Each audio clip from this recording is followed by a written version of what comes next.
Hi everyone, it was great seeing you in our first class, our first virtual class of coding with robots, with the Edison robot. I want to recap what we did yesterday, go over it again, and talk about how Edison works, which you pretty much already know, and what to do if you have any problems with Edison, and also what we're doing for our first robotics challenge, which is, I'll show you what I coded into my robot and then we'll do it together. I'm turning Edison on with the switch on the back. I've already coded Edison, and let's see if it works. So forward turn, forward turn, forward turn, and through all three of the spoons. Good, so that's our spoon challenge. We're going to do that by going to the Edison website, and the shortcut to get exactly where we want to go is to go to edscratchapp.com. Once we get there, we're going to go up into the upper left-hand corner, you can see here, and we go to menu and then to new. When we go to new, it's going to give us a new block on the top to build our program under.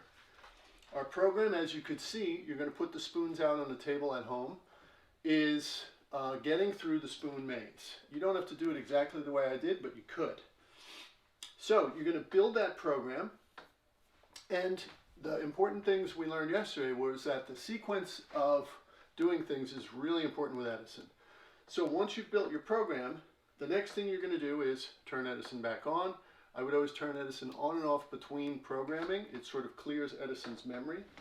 You're going to plug Edison in and make sure that it's plugged into the right jack on your device. Sometimes there's more than one. It's got to be the headphone outlet, and the volume has to be on full.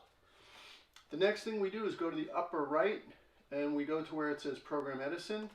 We hit that, and that's creating our program that can be sent to Edison.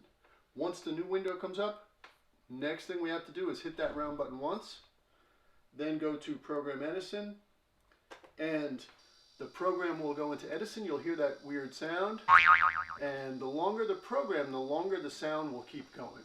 If the program went in correctly, you're going to hear bop bop like that. So let's listen for that. And I heard it, bop bop, and the lights are going back and forth. Okay, so that program should be in there again. You're going to run your program, and if the program came out the way you want it, you are going to save the program. So you're going to go to the upper right again where it says save, and click on save, give it a name. I'm going to say first program, and then save to computer.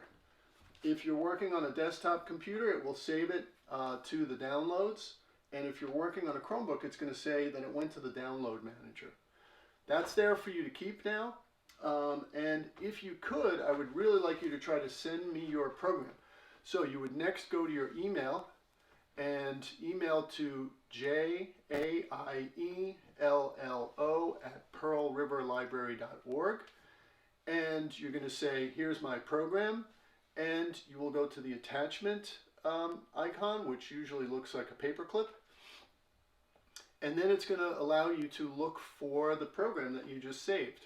So if you're on a desktop computer, you'll look in your downloads and you'll see the name of your program. Or if you're on a Chromebook, you're going to look under your downloads folder, and it should come up there. If you're having trouble finding it, you can hit recent and it should come right up to the top. Okay, so that's it for our first session. I'm looking forward to seeing you guys at the next session. If you have any trouble with Edison, you usually start by turning it back on and off. Next step would be new batteries. And if you still have trouble, you can always email me at that email address. All right, I'm sure it's going to be fun, and I'm looking forward to seeing your programs and seeing you guys at our next virtual class. See you soon.